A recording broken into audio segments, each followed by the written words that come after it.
What's going on, Wastelanders? Draco Invictus here with a Fallout 76 video. I have compiled 31 different tidbits of information from all the different interviews, and I'm mashing this crap into one video, and I have been trying to get this video done, and as soon as I, in the middle of a project, and then, oh look, Todd Howard did another video, he did another interview.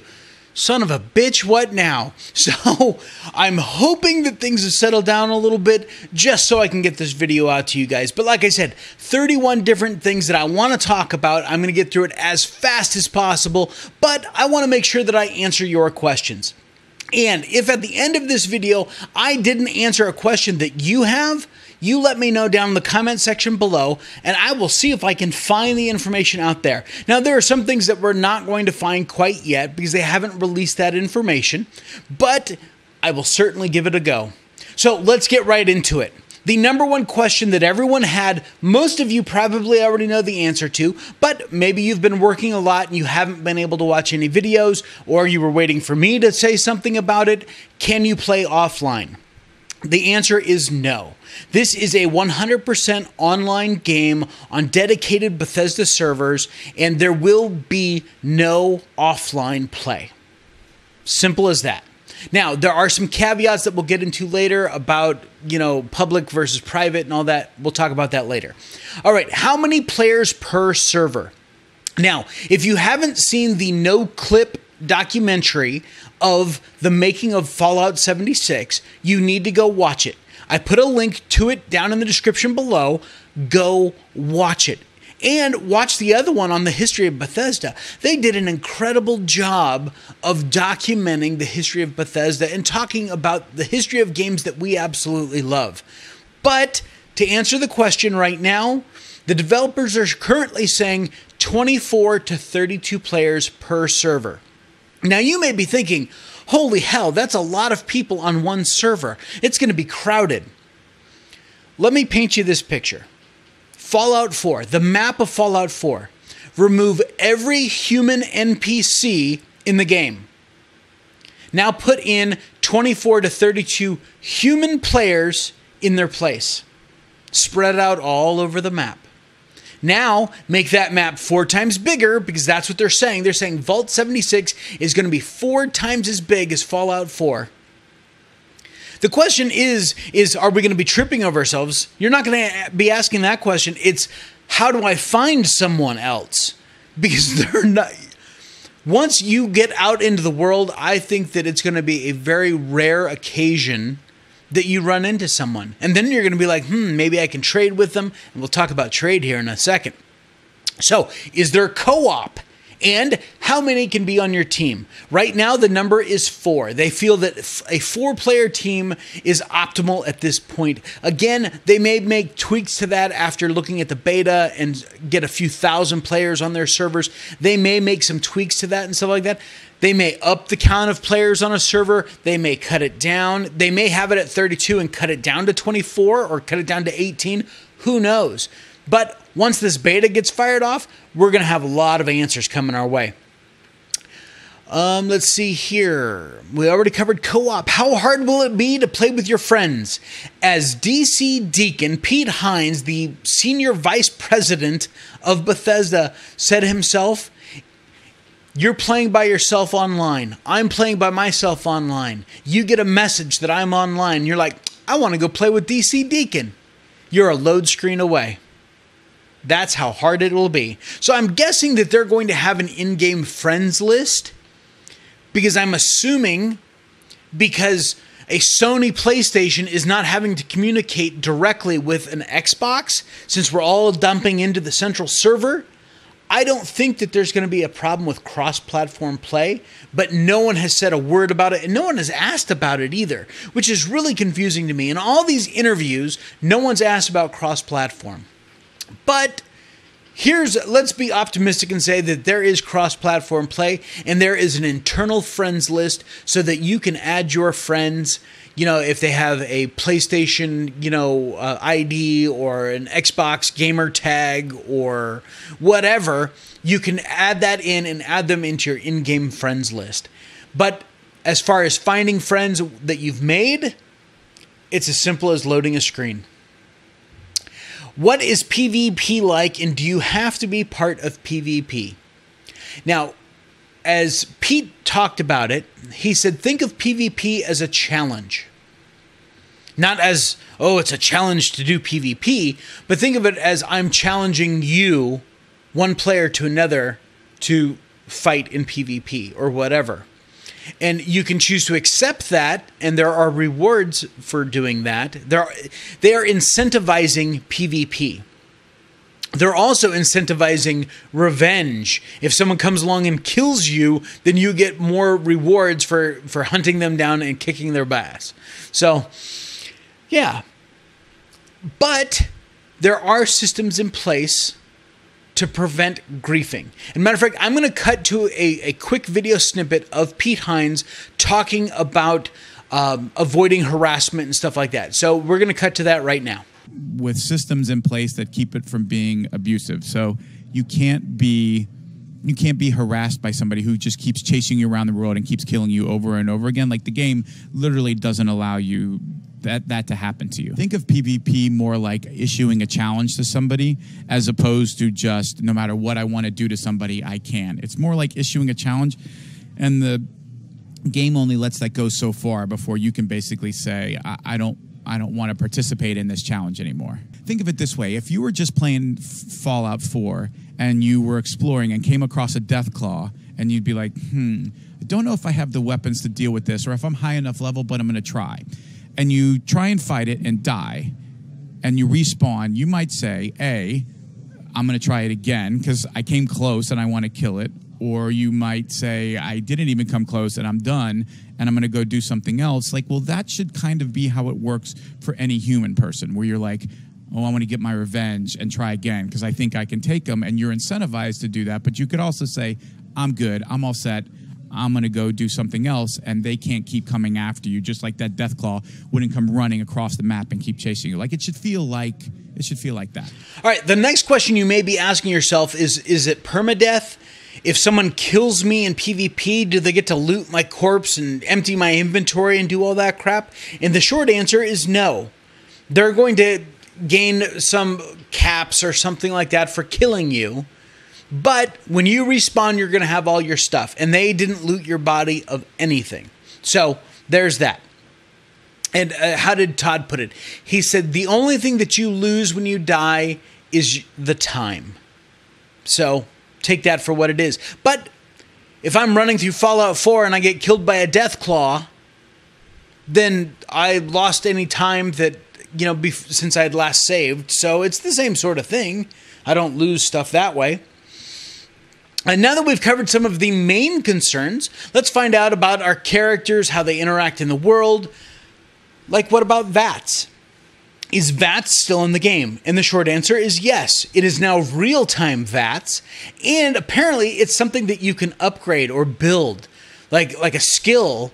Like, you can build your skill in VATS or something like that. So for all of you RPGers out there that aren't the best shots, and I understand that, and you're like, oh my God, they're going to take away VATS because it's an online multiplayer. They can't slow time for me because of VATS. Well, it's not going to be a real time, but you'll still be able to target specific parts of the body and stuff like that. He says it works well, but it's different. So we're just going to have to play around with that. But yes, VATS is still in the game. Can we have multiple characters? Yes, absolutely. You can have your solo run character. You can have your team character. You can have your good character. You could have your raider character. I may have to create a raider character. I don't know. I don't want to grief people, but it might be fun to kind of play the bad guy.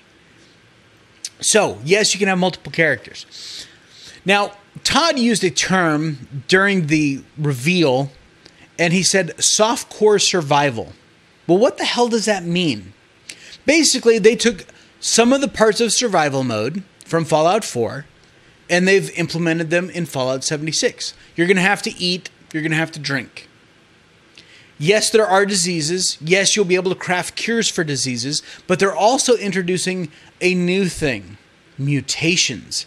And it's actually not a new thing. It's actually harking back to like Fallout 1, Fallout 2, where these mutations will mostly be gameplay. Some of them will be visual, but most of them will just be gameplay. And they're going to have some detriment to them, but they're also going to have a bonus to them. You may decide, I don't want to cure this mutation. I want to keep it permanently. If you like the plus side more than you dislike the downside, then you may be golden. Let's see here. So we've talked about that, talked about diseases. Okay, being more rural, are there going to be dense areas? Okay, first off, yes. There's going to be cities and towns and all that stuff where we can loot and scavenge and get all of that into our systems. But there's also going to be these public workbenches that are currently being guarded by other creatures. Once we kill the creatures, which oftentimes will offer rare loot, then we can take control of that public workbench and we can utilize it. We can fortify around it and do all those things, and we're going to have access to rare materials. So that's going to be really, really cool. And that's going to also play into these events that will be firing off in the game. It's a random, repeatable thing that will happen in different areas. You'll get a little pop-up that comes up and says, hey, this is happening. You know, a swarm of Yao Guai are attacking, you know, the Miller farm or whatever it is. And you can run over there and take advantage of it and get access to rare loot from killing and all that stuff. So those are going to be cool as well.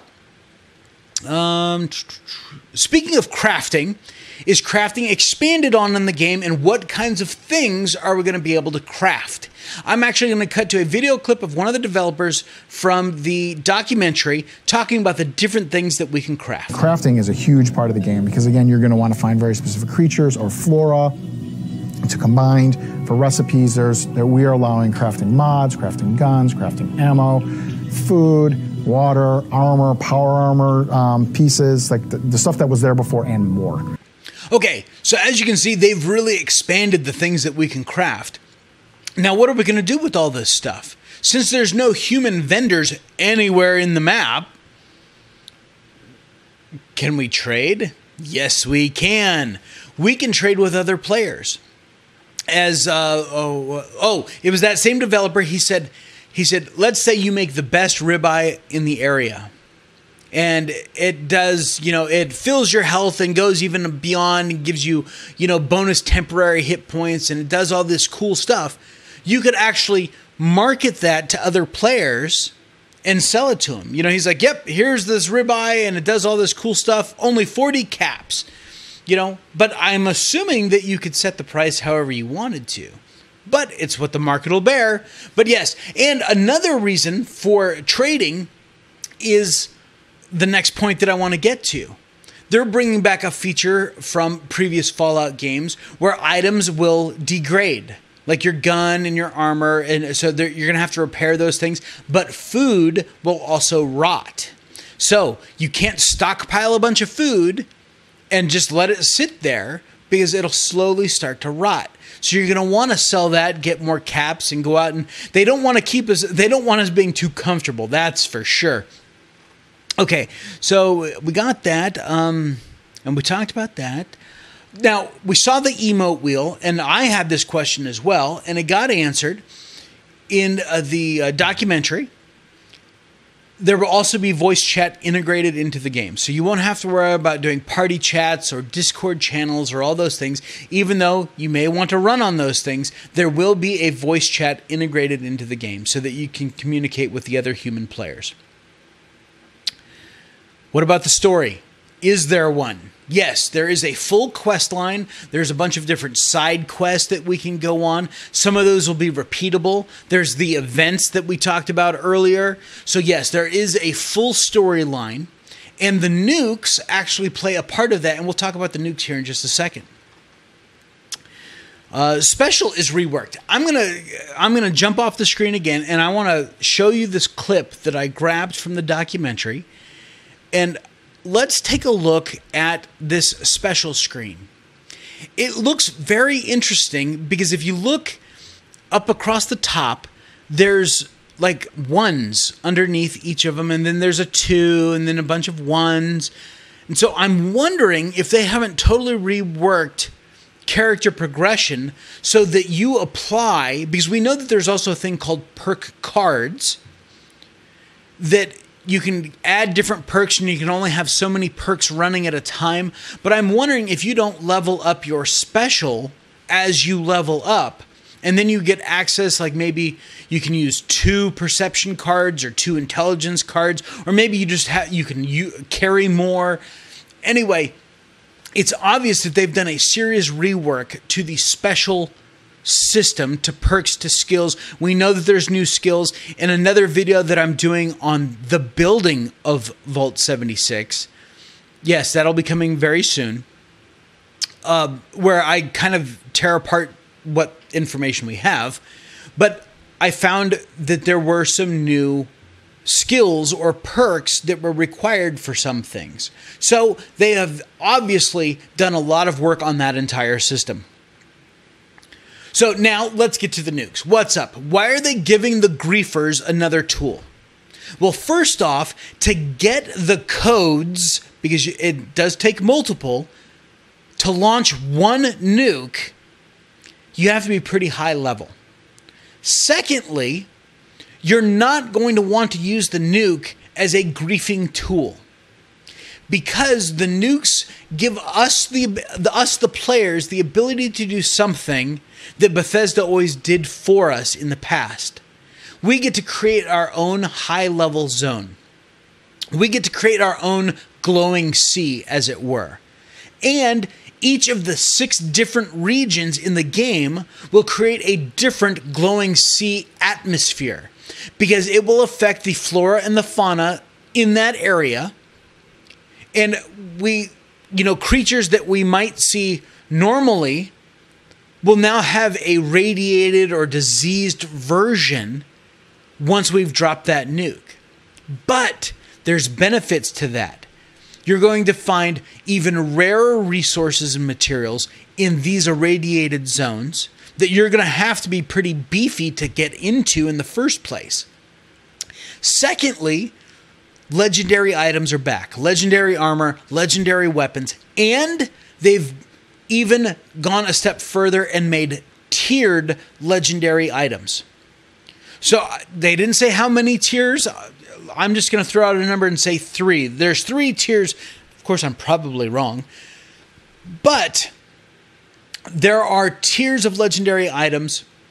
So you're going to be able to find legendary items that maybe were as good as Fallout 4, but there might be a step up from that. They may be a step down. It all depends. But these are areas that we're actually going to want to go into. We're going to want to use these nukes to get some of that later game content, some of those rare resources to do our crafting and stuff like that. So I don't think that they're going to be used for griefing too much, because it would seem kind of like a waste to me. Now, speaking of nukes and the area, it is not permanent. The radiated area has a half-life that they have not discussed yet as to how long it'll last, but it won't last forever, which means that area will eventually return back to its pre-nuke state. So you're only going to have a window of time to get in there, get some good loot, and then get out before it just kind of all fades off. So that's kind of interesting, and it's a very different dynamic, because now we get to create our own high-level areas. Let's see, we talked about that. Man, we are cruising down this list. Can we build anywhere? He said it in the video. You can build anywhere. Okay, we can't build anywhere.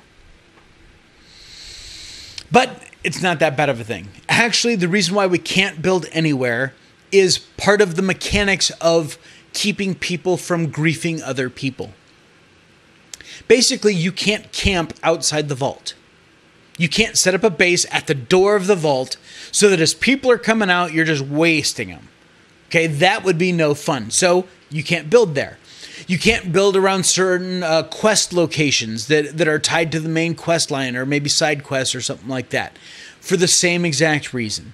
They don't want someone to deter someone else from continuing the quest line. So, but a map that's 4 times the size of Fallout 4, I'm pretty sure we're going to find plenty of places to set up our camp. Let's see. What if your base or settlement gets destroyed? Well, that is a very, very good question, and it's a concern I had as well. Now, secondly, there will be no total destruction. There will be no wiping it off the map. You will be able to repair anything that gets damaged if your camp happened to be in a nuke zone, or maybe we don't know the radius of a nuke zone and you're right on the edge and half your crap gets knocked over. There's a couple different things. So you can repair it, or if you built a cool house, you can actually blueprint it. And then in your build mode, you can say, okay, like a rubber stamp, and go ka-ching and set that house right down again, and it's fully there, ready to go. So there is a blueprint feature within the build menu for your buildings, so that they didn't want too much time to have to go by for you to actually rebuild. So let's see here. Does this feel like a Fallout game? That was a question that Todd had in one of the other interviews that he did. And he said, this game has all the exploration, all the discovery, and all the leveling of a Fallout game. The big difference is that there aren't human NPCs running on an AI. There are other human beings playing characters in the game. That is the big distinction there. Let's see. What about mods? That's a huge question. And now PC players get to sit in the seat of console players like me. I am an Xbox player. I don't play on PC. But I had to wait, 6-8 months, something like that, before mods came out on Xbox. PS4 players had to wait even longer. So there will be no mods at launch. And I get it. They are trying something vastly new, vastly different than what they've done before. They want to make sure that the service that they're offering is good to go for launch time. Then they're going to start working on things. And when Todd Howard says Bethesda loves mods, I can believe that. I believe that that's true. They brought unparalleled mods to consoles for Fallout 4. They didn't have to do that. They could have just left it alone, like every other Fallout game before it, and like Skyrim before that, and not said anything. But it's obvious that they do love mods. And he said mods will be in the game at some point, just not at launch. And in that same little paragraph that he was talking about, he also mentioned having a private server or invite-only server. So while the game is still online, you have to play online, you have to have a connection. At some point down the road, you may be able to say, okay, this is my server, it's password protected, give out that password to your friends, and you guys can all live in peace and harmony in your little server and not have to worry about outside griefers coming in. So that is something else that they're going to be looking at down the road. Speaking of down the road, let's talk about price. The price of the game for the base game is $60, $80 for the Tricentennial Edition, and $200 for the Power Armor Edition. Those are all US dollars, by the way. So, of course, check your local market. Now, the big question is, well, what about updates? This is an online multiplayer. Is it going to be a pay service? Do we have to pay every month to get these updates? And they said flat out, no. The updates and additional content will be free for years to come. And part of how they're going to pay for that is with microtransactions. I know that's the next question I was getting into, is are there going to be microtransactions? The answer is yes. There will be microtransactions, but they will only be cosmetic. So I imagine that they will create a creation club thing that you can buy cosmetic items, different paint schemes and stuff like that. But it won't be the existing Creation Club because there's certain weapons on there that have different stats. So they're saying cosmetic only, and anything that you can buy as a microtransaction, you will also be able to eventually earn through gameplay. So there is no pay to win, But we're going to see like little updates, like adding events and all those things, and then a big content update, and then little updates, and then a big content. Little updates, big content. That is how they plan on moving that forward. And they're going to be paying serious attention to what we're doing with the game. They don't want to build content or updates for features that no one's using or no one likes. So they are going to actively be watching what we're doing in the game so that they can build future content that gives us more of what we're already enjoying. And we are about to wrap this up. And here's a couple little things here, one of which I will talk about, one I will cut to a clip about because I just don't have the heart to talk about it. They were talking with one of the lead artists in the documentary, and he said that they had somewhere around 63 different creatures in the game. Now that's including the super mutants and the ghouls and all the things that we're normally accustomed to. But think about what we've been exposed to in the past. How many can you count? Nowhere near 63. I've tried. I tried for quite a while and I couldn't come up anywhere near 63. So we know that they've added some pretty awesome stuff in there for us to experience. Like ticks, giant ticks that have two states, empty and full. Oh God, that's going to be gnarly. All right. So, and the last thing I want to talk about is, well, you know what? I can't. I have to cut to the clip. So I'm going to cut to this clip of one of the developers talking about an experience that he had talking with someone that was in-house testing the game, an experience they had with a survival aspect of it. And then I'm going to go ahead and wrap this video up. I heard a funny anecdote the other night. Someone was playing the game and they were starving and they wandered into a herd of cats. And they were like, I've never been happier to see a herd of cats because then I got to eat. It's sort of terrible, but there you have it, Wastelanders. That is everything that I have discerned from all the videos, and I've jammed it into this. Man, this thing is 27 minutes long already. I apologize for the length, but as you can tell, it is a lot of information to put into one video. And like I said, I'm doing a video all about building in Vault 76. So stay tuned for that. If you're new to my channel, smash on that subscribe button. Click the bell notification icon so that you get notified the next time I post a video. Share this video with your friends. I'm sure they have questions and you don't want to have to try and remember and relay all that information. So just share that link with them. And last but not least, I just ask that you give this video a big thumbs up. And that's not for anything YouTube. That just lets me know that, hey, I appreciate the work that you did, Draco. You may not like all the information I presented, but at least let me know that you value the time that I spent researching and doing all this stuff. And until next time, Wastelanders, you take care of yourselves out there. This is Draco Invictus saying this has been the greatest day of my life. See ya!